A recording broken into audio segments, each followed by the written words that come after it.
Eu convido você para ler comigo a palavra de Deus e o nosso estudo estará baseado em Apocalipse capítulo 13, o versículo 11, onde lemos assim: Vi ainda outra besta emergir da terra e possuía 2 chifres, parecendo cordeiro, mas falava como dragão.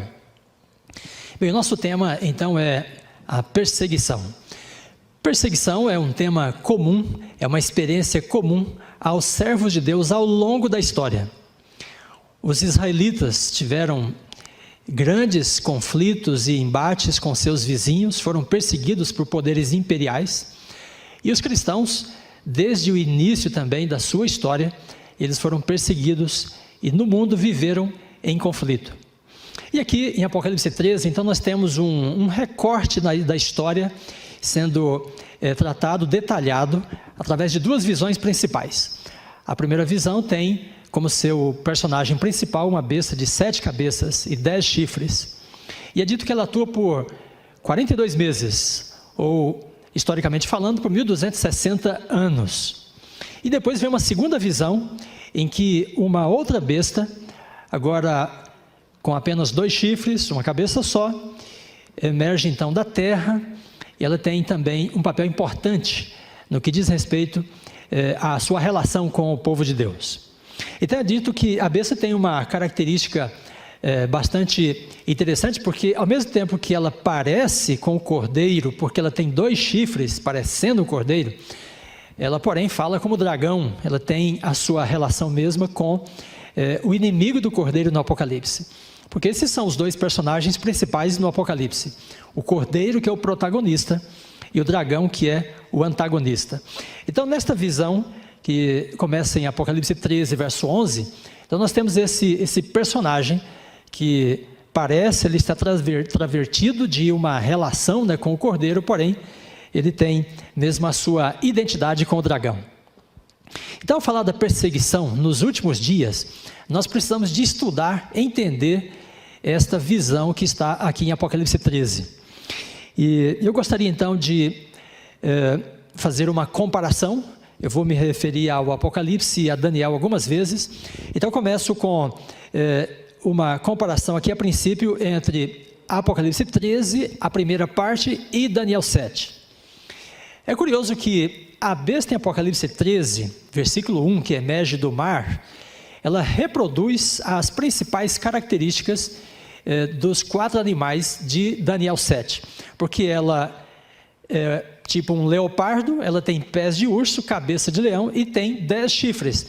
Então ela incorpora todos os 4 animais de Daniel 7, o que quer dizer que ela pode ser vista como um desdobramento, né, do conteúdo profético revelado em Daniel 7. Por outro lado, a segunda besta em Apocalipse 13, no verso que lemos, Apocalipse 13, 11, e também tem uma besta que parece cordeiro, porque tem 2 chifres, mas fala como dragão. Esta, por sua vez, está relacionada com Daniel 8, porque em Daniel 8 há 2 animais, há um carneiro de 2 chifres e depois um bode com 1 chifre só no meio da sua testa. Muito bem, qual é o propósito, né, desta relação entre Apocalipse 13, Daniel 7 e 8? É que esta é uma dica interpretativa que o profeta nos dá. O que significa que quando ele viu, né, a segunda besta que parecia um cordeiro, ela deve ter feito ele se lembrar do carneiro em Daniel 8. Em Daniel 8, o carneiro de 2 chifres representa um poder que é constituído da junção ou união de 2 entidades. E o próprio anjo dá a interpretação para Daniel. Então os reinos da Média e da Pérsia se juntaram pelo século V a.C.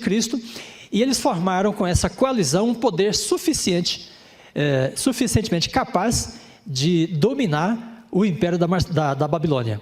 Então veio a queda de Babilônia em 539, a partir desta força, né, adquirida com a união da Média e da Pérsia. Então o carneiro de 2 chifres representa um poder que resulta, né, se torna forte por causa da aproximação de 2 entidades, 2 poderes civis, políticos. Então, Apocalipse 13, ao retratar esta besta, né, parecendo um cordeiro, porque tem 2 chifres, com essa relação que temos com Daniel 7 e 8, João quer dizer para nós que este animal, esta fera que ele está descrevendo, representa um poder que também será resultado da aproximação de 2 entidades diferentes. Muito bem, tendo então em mente este contexto da relação de Daniel e Apocalipse, nós vamos dar agora uma olhada no texto de Apocalipse 13, versículo 11 a 18. Então eu quero chamar a sua atenção para os verbos utilizados aqui, inicialmente nos versículos 12 até o 14 e depois do 15 ao 17. E eu quero mostrar para você, através destes verbos que indicam as ações, né, em questão, que nós temos de fato a representação de 2 poderes em Apocalipse 13, 11 a 18. Então, se você está com a sua Bíblia ou mirando na tela, observe que inicialmente João diz que a besta que emerge da terra e tem 2 chifres, ela exerce a autoridade da primeira besta. E ela faz com que a terra e os seus habitantes adorem a primeira besta. Depois diz que ela opera grandes sinais. Esta atividade deve ser a atividade principal desta referência aqui à segunda besta. Então, a atividade de operação de sinais no Novo Testamento está diretamente ligada com os falsos profetas. Então, em Mateus 7, Jesus fala dos falsos profetas, e eles, para enganar, para persuadir, têm na operação de sinais a sua estratégia principal. Então, se esta besta faz com que a terra adore a primeira besta, ela opera sinais. Então, aqui está sendo dito para nós que a primeira fase de atuação desta besta em Apocalipse 13 é a atuação de um poder religioso, porque ele tem que ver com a adoração, ele opera sinais, e depois diz no versículo 14 que ele seduz aqueles que habitam sobre a terra para que façam então uma imagem à besta. Pois bem, então se esta besta revela um poder que resulta da junção de 2 entidades, a primeira é uma entidade de natureza religiosa, porque esta entidade tem na sua ação, né, como sua atividade predominante, a operação de sinais relacionado com a sedução, engano, e isto tudo para produzir a adoração à primeira besta. Agora observe que no versículo 15, então há uma transição, porque esse poder que opera sinais e seduz, então comunica fôlego à imagem da besta. E quando comunica fôlego à imagem da besta, então parece que esse poder sai de cena e entra em cena então o segundo poder. E agora então nós temos a imagem da besta. E a imagem da besta, uma vez que recebe esse fôlego de vida, ela pode falar e pode fazer morrer aqueles que não adorem nem a besta e nem a própria imagem da besta. Muito bem, agora a partir do verso 15, então nós temos as ações de um poder de natureza civil, um poder político que é capaz de imposição, é capaz de produzir um boicote econômico, a ponto de as pessoas não poderem comprar ou vender, a menos que estejam legitimadas, né, por uma marca que esta imagem da besta pode conferir. Então, Apocalipse 13, ao tratar da segunda besta, que tem 2 chifres, parecendo cordeiro, fala para nós de um poder, né, que resulta da união de 2 entidades, um poder inicialmente religioso e depois um poder político. Então nós temos aqui o falso profeta em ação, e o falso profeta leva ao surgimento da imagem da besta. E é interessante que há aqui uma referência à criação, porque Deus fez o homem, e estava lá aquele boneco de barro sem vida, e então Deus assoprou o fôlego de vida a Adão, e então Adão se levantou como um ser vivente, e ele era então a imagem do Criador. E é interessante que quando o falso profeta então comunica fôlego àquilo que está sem vida, a imagem da besta, então ela se levanta, e se levanta como uma imagem. Se você buscar em Apocalipse 13, 11 a 18, não encontrará nenhum verbo indicando ações da besta de 7 cabeças e 10 chifres, a besta que sai do mar, porque ela leva uma ferida de morte e deixa de atuar.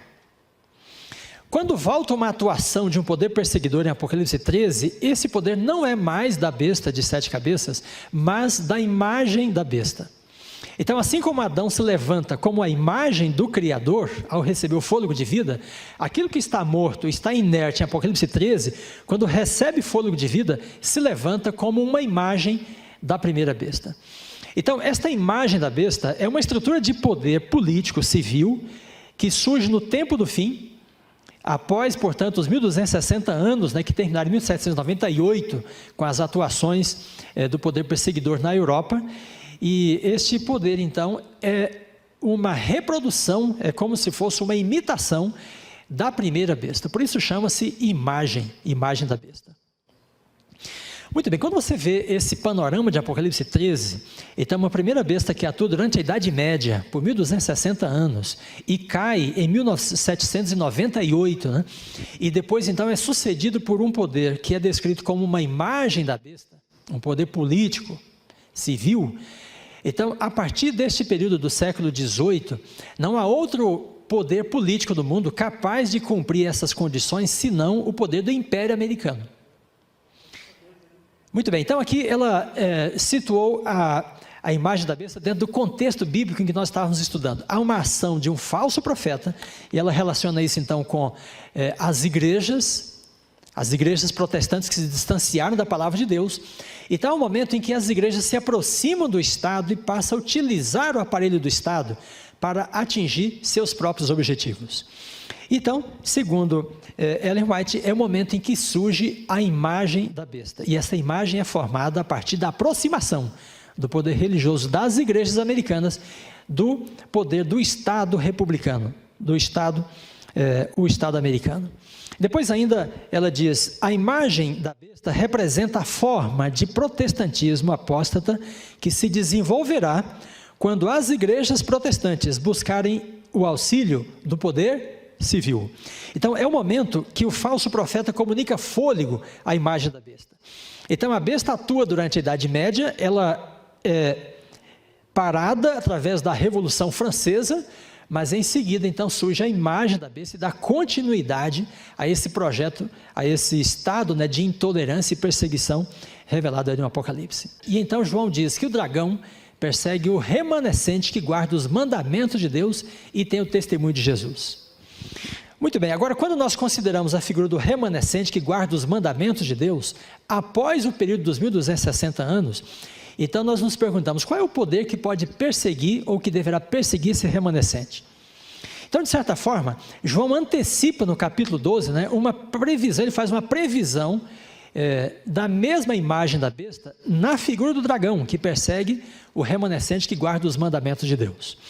Então, essa menção rápida que ele faz em Apocalipse 12 e 17, depois é desdobrada em Apocalipse 13, 11 a 18, com esta visão da imagem da besta, que persegue aqueles que não têm a marca da besta na sua mão ou na sua testa.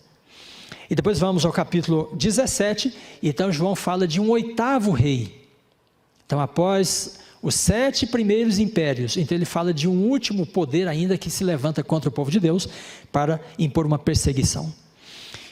Muito bem, agora com esse nosso foco em Apocalipse 12 e 17, 13 versículos 11 a 18 e Apocalipse 17, 11 e 14, o que está sendo revelado aí? Então nós temos uma guerra, primeiro, em que o dragão é o antagonista do povo de Deus no capítulo 12, a imagem da besta no capítulo 13 e o 8º rei no capítulo 17.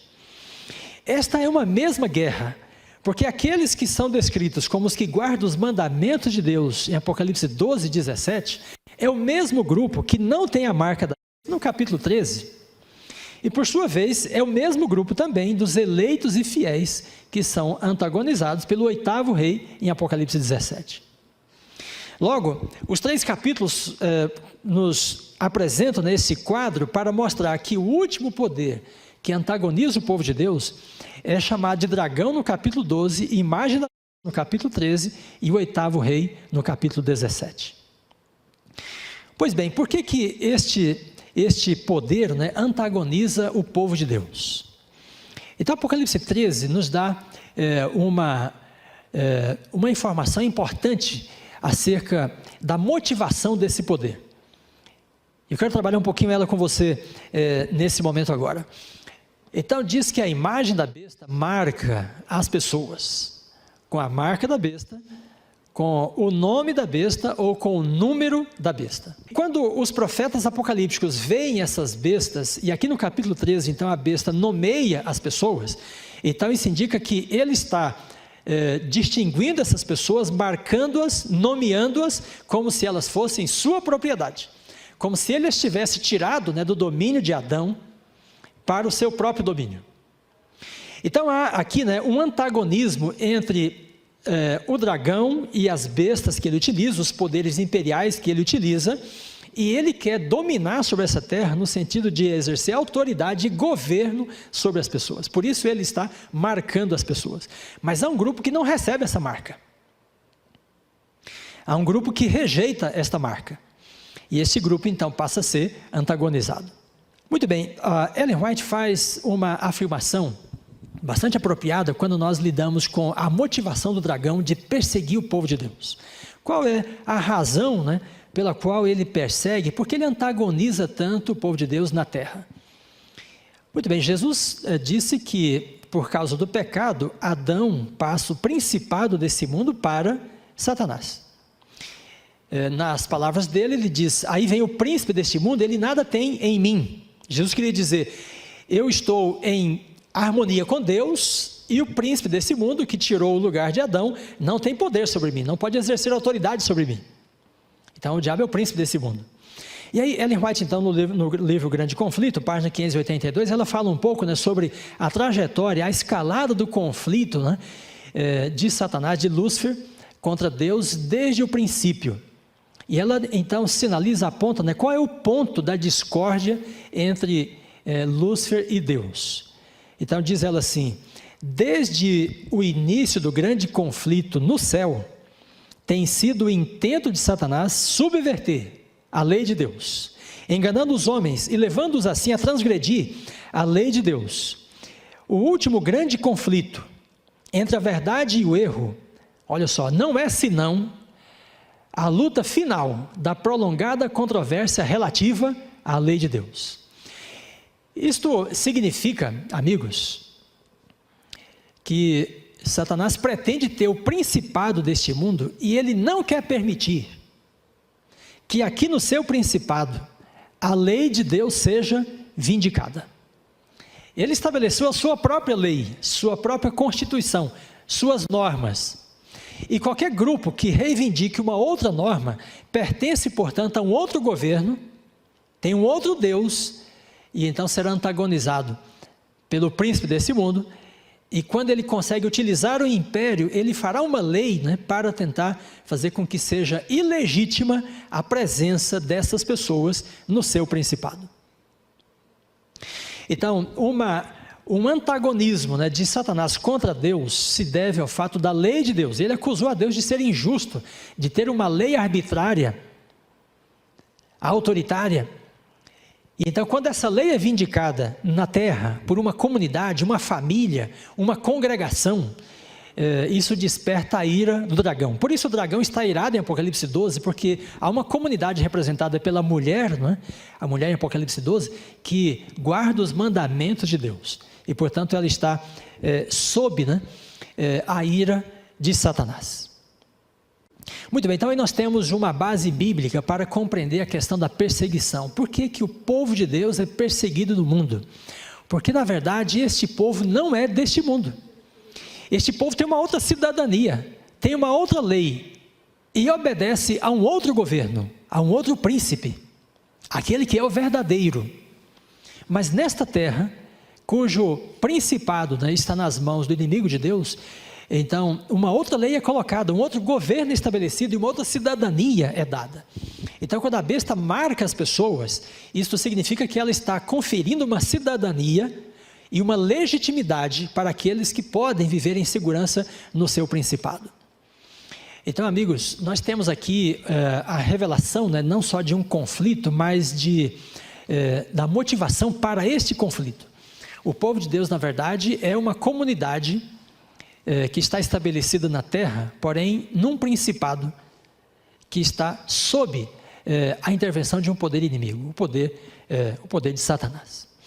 Eu gostaria, então, agora de passar a uma segunda etapa em que eu quero mostrar para você um fundamento ou uma perspectiva histórica desse tema da perseguição. Então, através de Daniel e Apocalipse, nós tivemos esta visão em que compreendemos que o povo de Deus é perseguido na terra porque o povo de Deus está no principado do inimigo de Deus. O próprio Jesus reconheceu esse principado. Ele não é legítimo, mas ele está estabelecido aqui. Então, Satanás utiliza os poderes imperiais, como ele utilizou o Egito, a Síria, a Babilônia, a Pérsia, a Grécia, Roma, para antagonizar o povo de Deus que vindica a lei de Deus aqui no planeta Terra. Então agora eu quero mostrar para você alguns dados históricos, né, desta perseguição, para você entender por que ela ocorreu, quando ocorreu e por que é que nós entendemos que ela pode ocorrer novamente.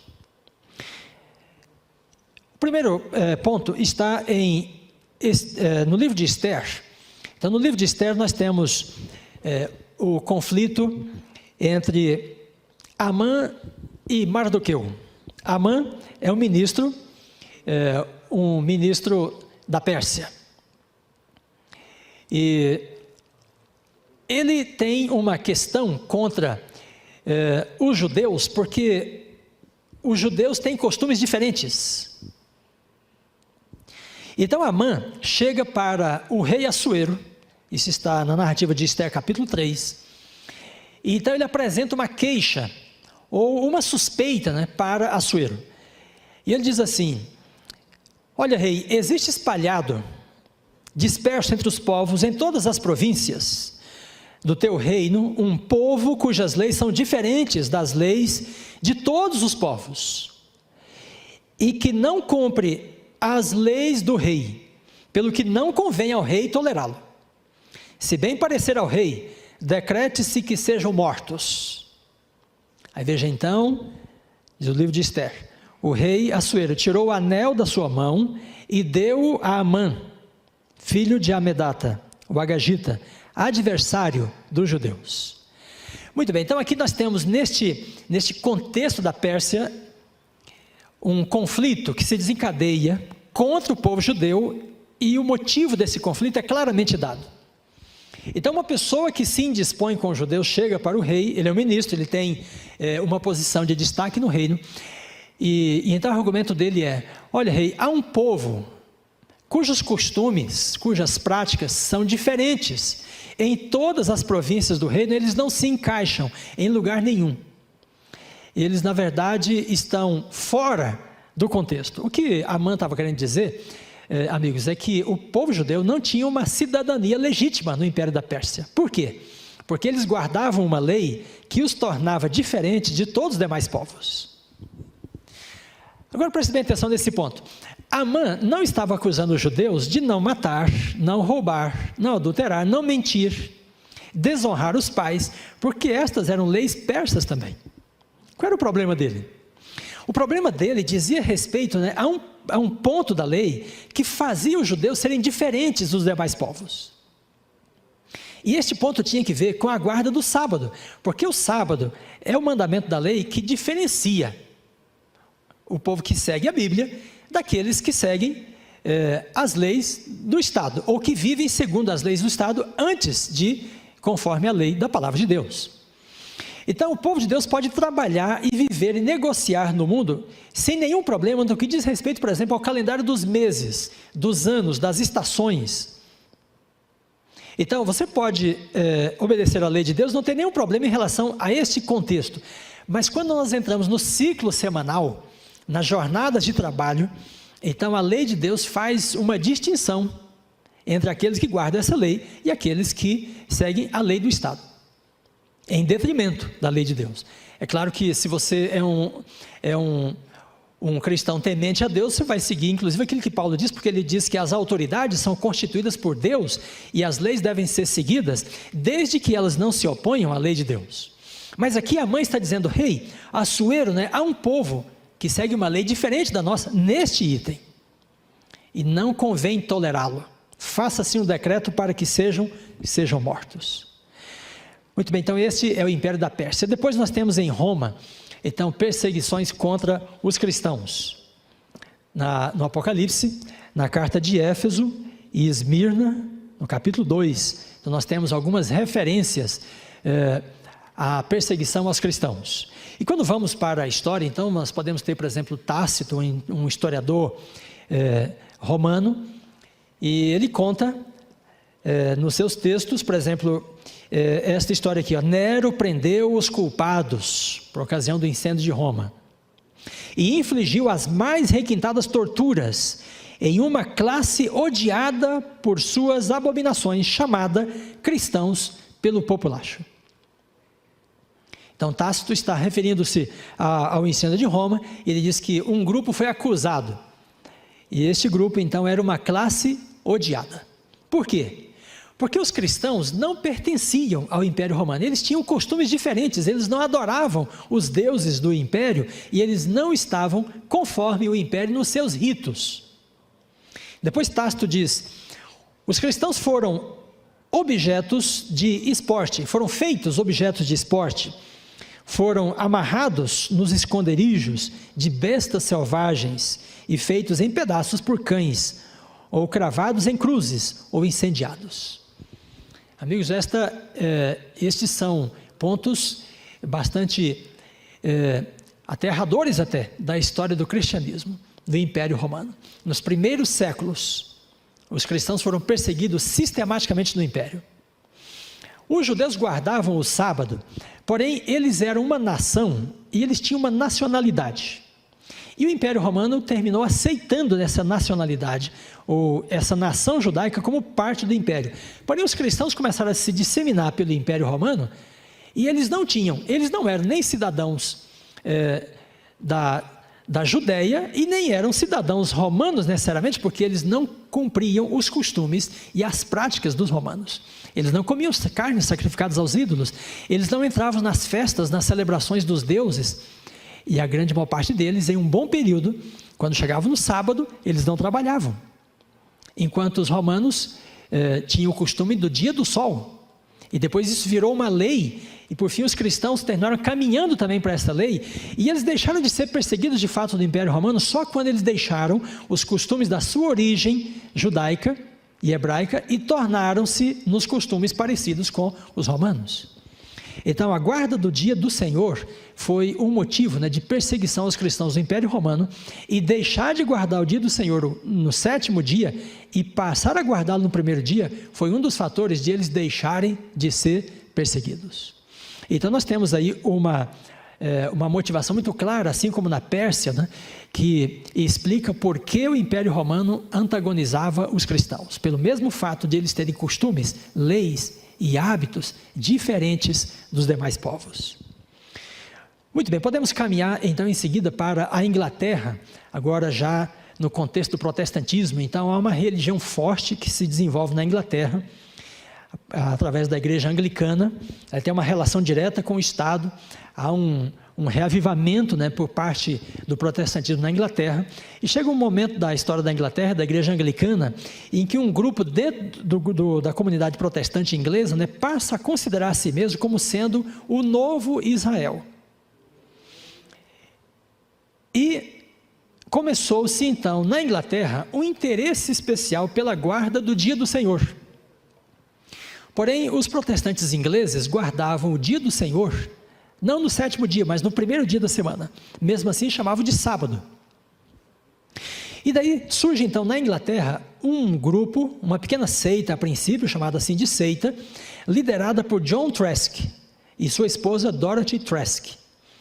E eles então começaram a ensinar que os cristãos deveriam guardar o dia do Senhor, e como os ingleses consideravam que eles eram o novo Israel, em substituição ao antigo Israel, então o Trask dizia, nós temos de guardar o dia do Senhor, que é o sinal da aliança de Deus com o seu povo. Mas ele dizia, não no 1º dia da semana, como os católicos guardam, mas no 7º dia, como a Bíblia diz. Bem, amigos, e aí então uma perseguição, um regime de intolerância é imposto sobre o grupo, liderado por John Trask. Então, diz o autor Douglas, nesse texto, The Sabbath in Puritanism, que em 19 de junho de 1618, John Trask foi sentenciado a ser, olha só, chicoteado, ridicularizado, mutilado e condenado à prisão perpétua por conspiração.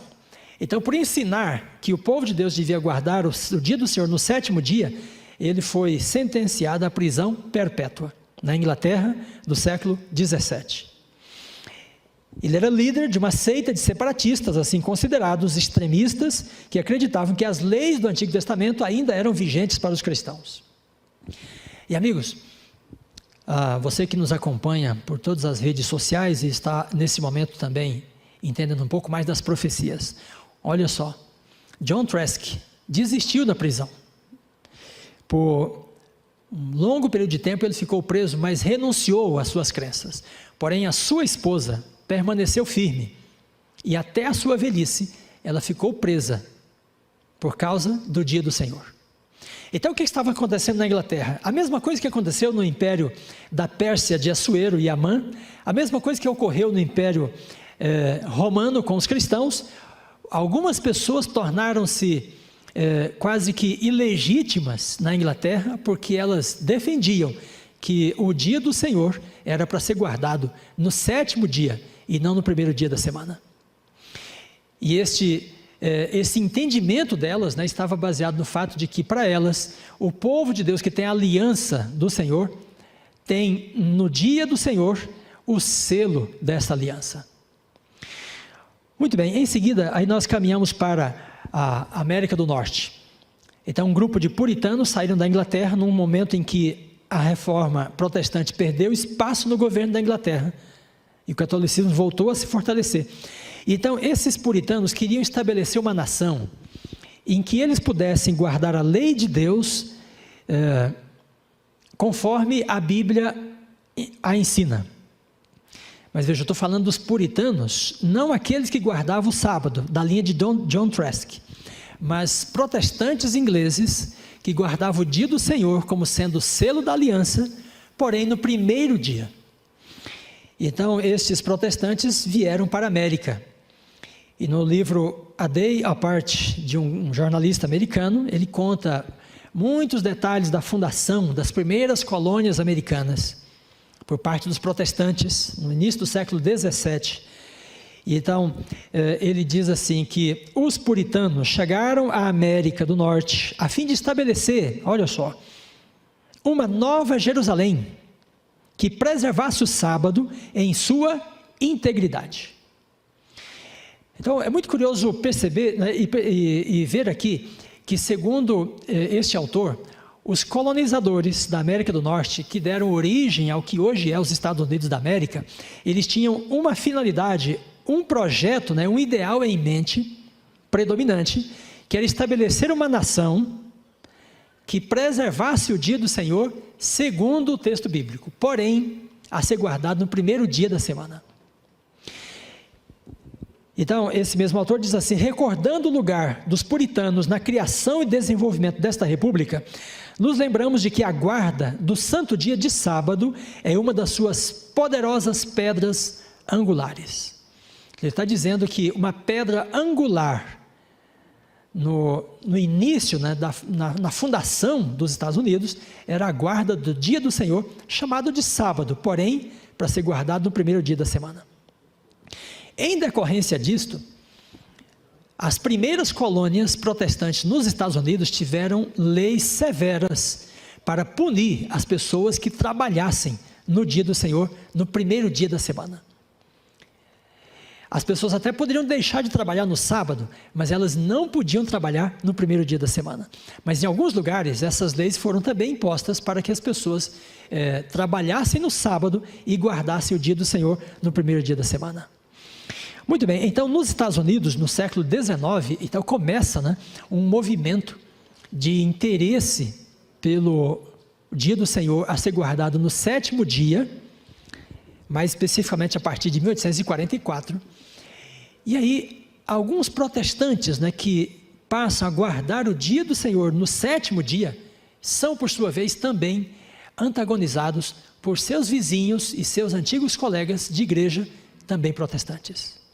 Como, por exemplo, foi o caso de Hiram Case, que em 1850 escreveu para Tiago White, e Tiago White publicou uma carta dele na revista The Present Truth, A Verdade Presente, e então Hiram Case dizia que ele tinha recebido literatura adventista do sétimo dia, e passou a guardar o dia do Senhor no sétimo dia. E por causa disso ele dizia na carta que os seus vizinhos passaram a difamá-lo e persegui-lo. E foi aí que, então, o Case, lendo Apocalipse 13, ele chegou à conclusão de que a segunda besta de 2 chifres, em Apocalipse 13, deveria representar no Apocalipse o poder do Estado americano, unido às igrejas protestantes, formando um novo poder perseguidor contra o povo de Deus, que guarda os mandamentos de Deus.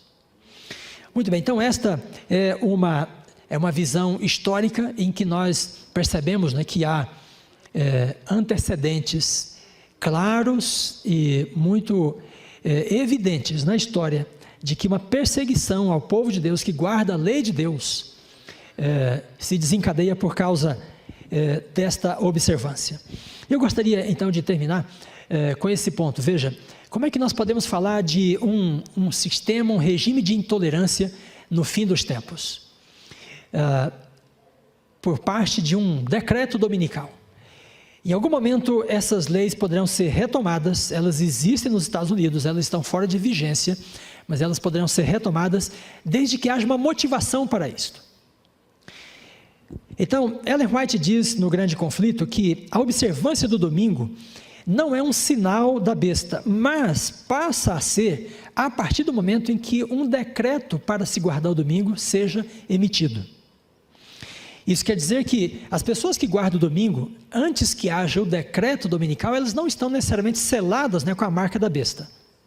Mas uma vez que o mundo for atingido pelo alto clamor e as pessoas tomarem conhecimento desta verdade, né, obedecer ao decreto do Estado em vez da lei de Deus, então torna-se isso na experiência da marca, né, da marca da besta. É o momento que a besta marca aqueles que lhe pertencem. Depois ele diz, ainda no Grande Conflito, página 615, que um decreto será expedido por fim, decretando morte àqueles que santificam o dia do Senhor no sétimo dia. Muito bem, será que há uma motivação, há um interesse por parte das igrejas cristãs no mundo de hoje por um decreto dominical, por uma lei que venha tornar ilegítima a guarda do dia do Senhor no sétimo dia? Então eu quero lembrar para você, e você pode buscar na internet, se desejar, a encíclica Dies Domini, ou Dia do Senhor. Você tem em todas as línguas praticamente, no português inclusive. E então nesta encíclica, publicada em 1998, o Papa João Paulo II falava acerca da guarda do Dia do Senhor como sendo um caminho para a reforma social. E ele argumenta nessa encíclica que a restauração da família e da sociedade terá um grande impulso, né, se as pessoas passarem a ter a prática da guarda do dia do Senhor. Ele usa toda a argumentação bíblica a favor do sábado, porém defende o sábado para ser guardado no primeiro dia da semana. E ele chega a dizer que a legislação civil deve ter em conta o dever de proporcionar às pessoas o direito de guardar o dia do Senhor no primeiro dia da semana. Então, o que o Papa está dizendo com isso na encíclica? Que o Estado tem o dever de proporcionar por lei a guarda do dia do Senhor. Depois temos uma segunda encíclica, agora assinada pelo Papa Francisco, chamada Laudato Si. Este é um documento hoje extremamente estudado pelos católicos do mundo inteiro. E neste documento, o Papa volta a falar do assunto e ele diz que o ecossistema, para sobreviver, depende de um dia de descanso semanal. Então propõe ele que, assim como Deus ordenou desde o princípio que a terra toda descansasse um dia por semana, as sociedades modernas e pós-modernas precisam restaurar essa lei e ter o dia do Senhor por força de lei novamente.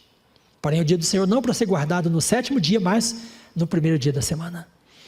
Muito bem, amigos, isto é a motivação, né, que nós podemos delinear no tempo atual para um decreto dominical, uma lei, uma legislação em favor do dia do Senhor, a ser guardado no primeiro dia da semana. E o que acontecerá com aqueles que divergirem? Eles serão considerados como não pertencentes a este reino, a este mundo, a esse governo, né? Como cidadãos não legítimos, porque eles terão uma lei diferente no ciclo semanal da lei de todos os demais povos. E assim como ocorreu na Grécia, então uma nova intolerância poderá se levantar contra aqueles que vindicarem a lei de Deus no principado desta terra. Muito bem, quando esta situação se colocar, o povo de Deus será novamente perseguido, como foi na Pérsia, como foi no Império Romano, como os guardadores do sábado no 7º dia foram perseguidos na Inglaterra, e como alguns foram perseguidos também nos Estados Unidos. Porém, esta será uma situação, esse será um contexto global em que toda a terra será marcada, né, por esse regime da imagem da besta, e a imagem da besta vai caracterizar, vai distinguir, vai nomear, vai separar aqueles que têm uma cidadania legítima, porque estão segundo a lei do Estado, e aqueles que eventualmente não tenham uma cidadania legítima e, portanto, deverão estar fora da proteção da lei do Estado. O que vai resultar, portanto, numa perseguição, num regime de intolerância. Amigos, os servos de Deus enfrentarão tempos difíceis. E diz Ellen White, os amados de Deus passarão dias penosos, presos em correntes, retidos pelas barras da prisão, sentenciados à morte. Porém, neste contexto, o Senhor se levantará em defesa do seu povo, que vindica a sua lei. Isaías diz, o Senhor fará ouvir a sua voz majestosa, e fará ver o golpe do seu braço, que desce com indignação e ira, e um cântico haverá entre vós, como na noite em que se celebra uma festa santa. Na segunda vinda, o Senhor vem para vindicar, ou para exaltar aqueles que vindicaram a sua lei no principado deste mundo. Que Deus te abençoe, que Deus te ilumine, que você não tema a perseguição, que você não tema a intolerância, mas fique firme no seu propósito, de todo o seu coração, obedecer a palavra de Deus, seguir o conselho do Eterno, porque aqueles que estão com Deus, estes serão vencedores, e Jesus vem para tomá-los para si, para a nova terra e o novo céu. Que Deus te abençoe, que Deus te ilumine, e que você esteja firme nessa esperança e nessa certeza, de que você é um cidadão do reino de Deus, e Deus vai vindicar aqueles que lhe pertencem. Amém.